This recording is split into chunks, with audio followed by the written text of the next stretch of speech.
Oi pessoas, tudo beleza? Espero que vocês estejam bem. E hoje a gente está iniciando então mais uma semana de estudos. A gente está quase finalizando a unidade 6, mas então hoje eu vou pedir para vocês pegarem lá no livro didático de vocês, da página 45, a gente vai falar sobre o reino protoctista.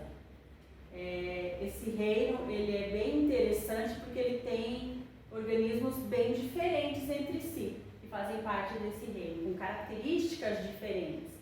Então, eles têm lá os protozoários, então os protozoários fazem parte desse reino, e as algas também.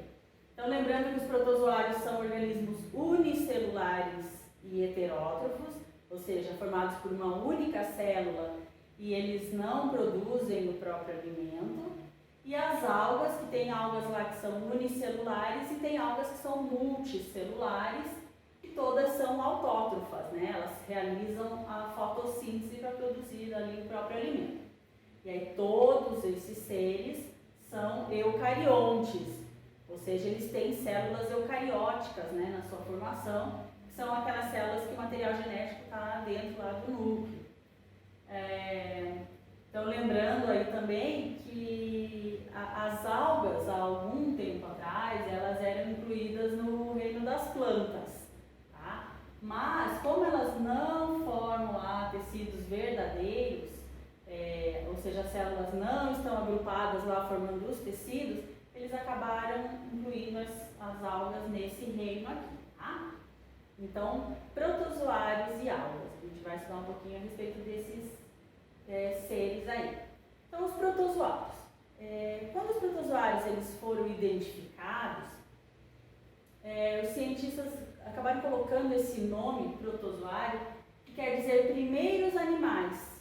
Então, primeiro animal. Proto é primeiro animal, o zoário, né, o zoo. Então, só que a gente sabe que os protozoários não são animais, que não têm as características dos seres que fazem parte do reino animal, tá? Então, os protozoários estão no reino protoctista.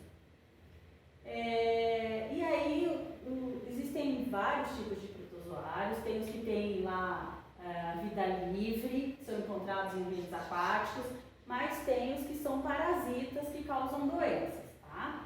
O processo reprodutivo deles é pela reprodução assexuada, então eles fazem normalmente divisão simples.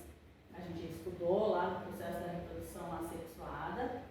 E aí no livro didático de vocês fala dessa condição dos protozoários que quando o ambiente não está muito favorável, eles formam um cisto, né? Então, o que é o cisto? Eles vão diminuindo o tamanho, eles vão perdendo organelas e formando uma camada em volta do organismo, né? Um envoltório bem resistente em torno de si mesmo, e quando o ambiente vai se tornando favorável, ele volta à sua forma ativa. Aí, com relação à classificação dos protozoários, existem vários tipos aí de classificação, mas o mais comum que os livros didáticos mais usam é essa forma de classificação que está no livro didático de vocês, tá? Que é com relação à locomoção deles. Então, a gente tem aí os seres que são os protozoários que são ciliados, como o exemplo aqui do paramécio, tá? Ciliados são filamentos curtinhos, assim, tipo o cílio do olho da gente mesmo, sabe? Então, são vários filamentos curtinhos que eles têm em volta do corpo. Esses filamentos vão se movimentando assim para eles poderem se locomover e capturar os alimentos também. Então, são os ciliados, são os que têm cílios. Aí tem os flagelados, que são os que têm flagelos. Então, flagelos são filamentos longos. Então, eles podem ter um ou mais flagelos. Então, são os flagelados, tá? Por exemplo, ali o causador da doença de Chagas, que é o Trypanosoma cruzi, a gente já vai ver ele na sequência. Então, ciliados, flagelados. Aí tem os protozoários que eles possuem pseudópodos. Então, esse termo quer dizer, pseudo quer dizer falso, e podes, ou podos, quer dizer pés. Então, eles dizem que são pés falsos. Porque o que eles fazem? Eles acabam projetando o corpo para poder englobar o alimento, para poder se locomover. Então, são os protozoários que têm os pseudópodos, eles são classificados como risópodes ou sarcodíneos. Então, são os que têm os falsos pés, tá? Por exemplo, as amebas. E por último, os protozoários que não apresentam organelas de locomoção, que são os esporozoários. E aí nesse grupo tem os protozoários que causam a malária, por exemplo, né? Ou a toxoplasmose também. Então a gente já vai ver na sequência. Então, como eu falei para vocês, exemplo de protozoário que é flagelado é o Trypanosoma cruzi. Então, é o causador da doença de Chagas. Essa doença tem esse nome por causa do Carlos Chagas, que era o pesquisador da doença. Tá? O que tem de importante aí que a gente precisa entender é a forma de transmissão e de se prevenir dessa doença. Então, o protozoário ele é transmitido principalmente pelas fezes do inseto chamado barbeiro. Aí ele tem esse nome porque normalmente ele pica o rosto da pessoa, então ele tem esse nome de barbeiro. E ele acaba infectando a pessoa, né, com o Trypanosoma cruzi. Então ele quando ele pica o rosto da pessoa, ele deposita as fezes e nas fezes dele é que tem o Trypanosoma cruzi, tá? Aí a pessoa acaba coçando ali a área onde aconteceu a picada e os protozoários acabam entrando na corrente sanguínea da pessoa. Então vamos ver um pouquinho sobre isso. Uma outra situação que acontece também é pela ingestão de alimentos contaminados. A gente já ouviu muitos relatos aí de caldo de cana contaminado com as fezes do barbeiro, fezes contaminadas também pelo protozoário, tá, gente? Não quer dizer que todo barbeiro tem o protozoário.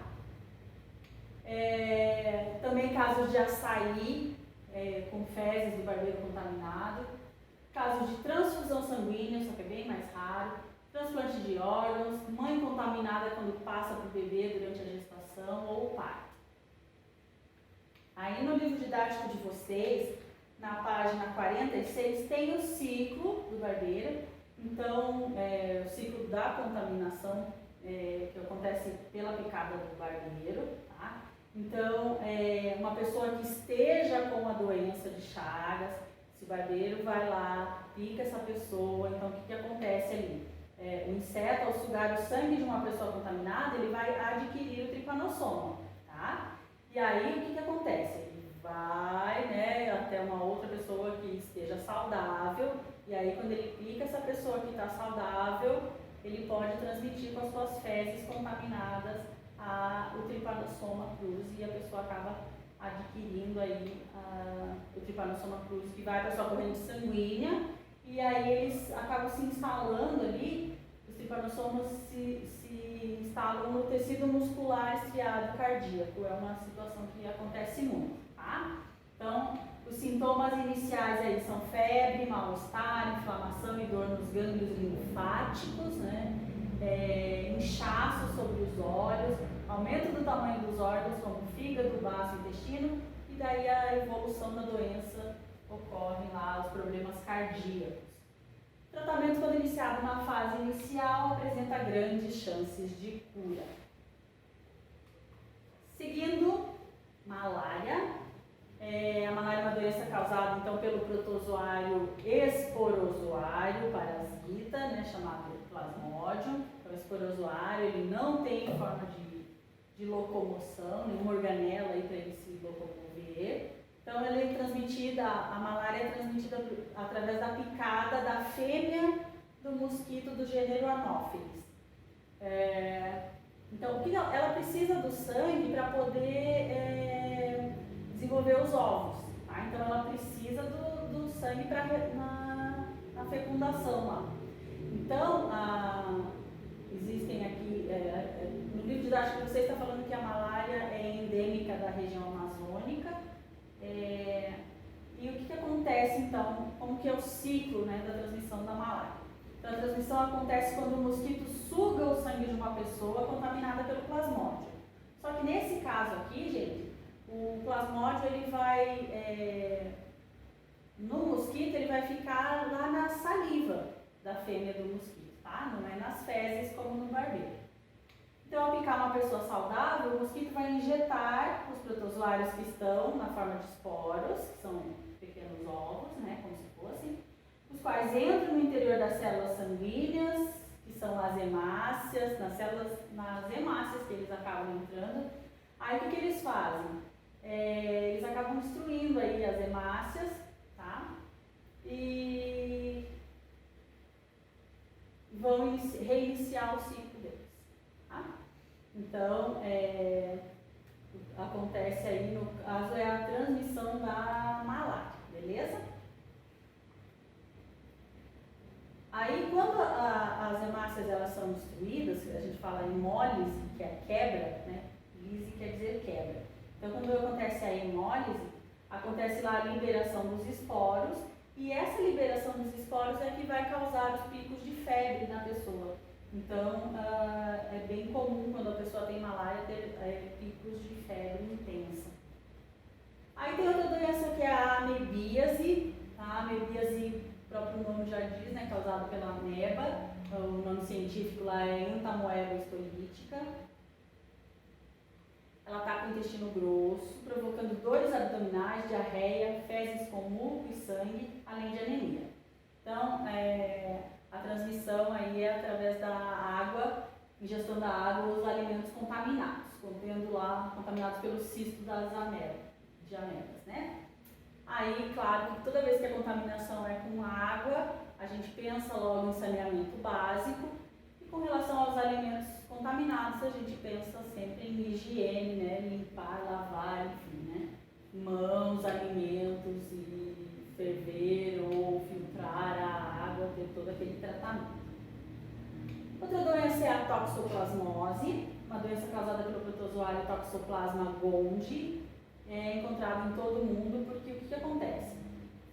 Os sintomas aí da toxoplasmose são bem variados e cansaço, dor no corpo, dificuldade para enxergar, e aí, claro, que pode evoluir para quadros mais graves, tá? Então, a contaminação pode ocorrer por meio do contato dos cistos presentes nas fezes contaminadas de alguns tipos de animais. Normalmente, os gatos são os grandes vilões, mas é óbvio que não é só em gato, tá? Também acontece lá a contaminação por meio de ingestão de carne mal cozida, vegetal mal lavado. Então, é bem amplo aí a forma de contaminação pelo toxoplasma, tá, gente? Então, os maiores cuidados sempre relacionados às mulheres grávidas, porque o protozoário pode atingir o feto e provocar aborto espontâneo ou malformação da criança. Então, assim, essas doenças que a gente falou aqui, gente, dessas doenças, a malária, doença de Chagas, amebíase e toxoplasmose, elas não têm vacina, tá, para prevenção. Então, a gente precisa sempre, quando se tem algum sintoma relacionado a algum tipo dessa doença, que se procure lá um profissional da área, né, um médico, para tentar informar o procedimento correto, os exames e o tratamento para essas doenças. Beleza, gente? Então, para a aula de hoje é isso. Beijos e até a próxima.